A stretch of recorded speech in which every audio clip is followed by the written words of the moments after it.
जय श्री कृष्णा, राधे राधे, श्री हरिदास। स्वागत है आप सभी का। आज हम वैशाख मास मातम्य के 16वें अध्याय का श्रवण करेंगे। पिछले अध्याय में हमने क्रूर पापी व्याघ्र का आख्यान श्रवण किया था। आज के इस अध्याय में पातकी राजा पुरुयश पर भगवान विष्णु की कृपा कैसे हुई, इसका श्रवण करेंगे।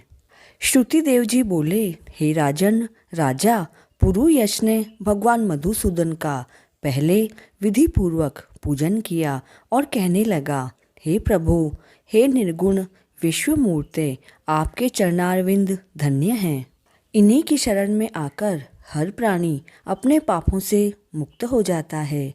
हे देव, मैं महान पातकी हूँ। मैंने अनेक प्रकार की योनियों में भ्रमण किया है। मैंने कभी कोई धर्म कार्य नहीं किया और प्रभु की शरण भी नहीं ली। इसी कारण मेरा सुख और वैभव सभी नष्ट हो गया। मैं जब शत्रुओं के द्वारा पराजित हो गया, तब प्रभु की कृपा से मेरे गुरुजनों ने हरि चरण ग्रहण करने की प्रेरणा दी।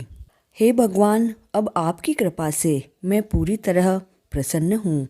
हे संतों पर दया करने वाले प्रभु, आपको मेरा बारंबार नमस्कार है।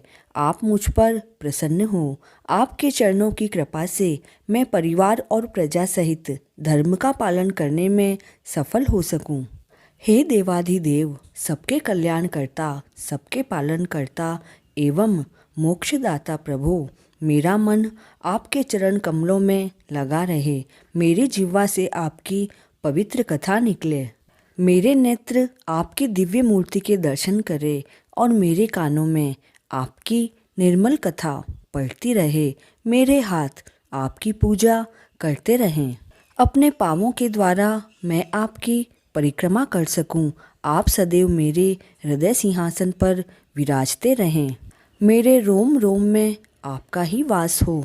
हे विष्णु, मुझे संसार के किसी पदार्थ की कोई इच्छा नहीं है। मुझे तो केवल आपके ही चरण कमलों की लालसा है। मैं उन्हीं की प्रीति की कामना करता हूँ और ऐसी ही कामना हम सभी भी करते हैं। राजा की इस स्तुति को सुनकर भगवान अत्यंत प्रसन्न होकर बोले, हे राजन, तुम पाप रहित हो और मेरी निष्काम भक्ति में रत हो, इसलिए तुम श्रेष्ठ हो। तुम 10 सहस्त्र वर्षों की अवस्था को प्राप्त करोगे। इस लोक में तुम्हें दिव्य वैभव प्राप्त होंगे और अंत में तुम मेरे लोक को प्राप्त करोगे। जो भी प्राणी तुम्हारी वंदना करेंगे, उनको मैं प्रसन्न होकर भक्ति और मुक्ति अवश्य प्रदान करूँगा। अक्षय तृतीया के दिन स्नान दान, गो अथवा बैल दान करने से तथा पितरों का श्राद्ध करने से हमें अक्षय फल की प्राप्ति होती है। मृत्यु, जरा, जन्म, भय और सभी प्रकार के पाप नष्ट हो जाते हैं।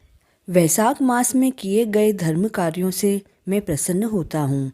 जो लोग मेरे चरणों में प्रीति करते हैं, वे सर्वदा निष्पाप होते हैं। तुमने अपने गुरु का आदेश मानकर श्रेष्ठ धर्म का पालन किया है। मैं तुम पर अत्यंत प्रसन्न हूँ और इसी कारण मैंने तुम्हें दर्शन भी दिए हैं। अब तुम दिव्य भोगों का सेवन करो।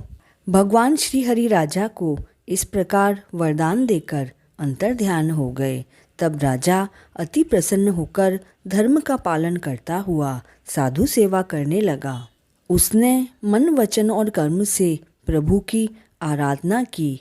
उसके पुत्र पौत्र आदि में वृद्धि हुई। वह इस लोक में दिव्य सुखों को भोगकर अंत में भगवान विष्णु के चरणों में गया। जो भी प्राणी इस परम पुनीत आख्यान को सुनते अथवा सुनाते हैं, वे सभी पापों से मुक्त होकर भगवान विष्णु के चरणों में स्थान प्राप्त करते हैं और इसमें कोई संदेह नहीं है। भगवान श्री हरि अपने भक्तों पर ऐसी ही कृपा प्रदर्शित कर उन्हें सायुज्य मुक्ति प्रदान करते हैं। वैशाख मास मातम्य का 16वां अध्याय पूर्ण हुआ। जय श्री कृष्णा।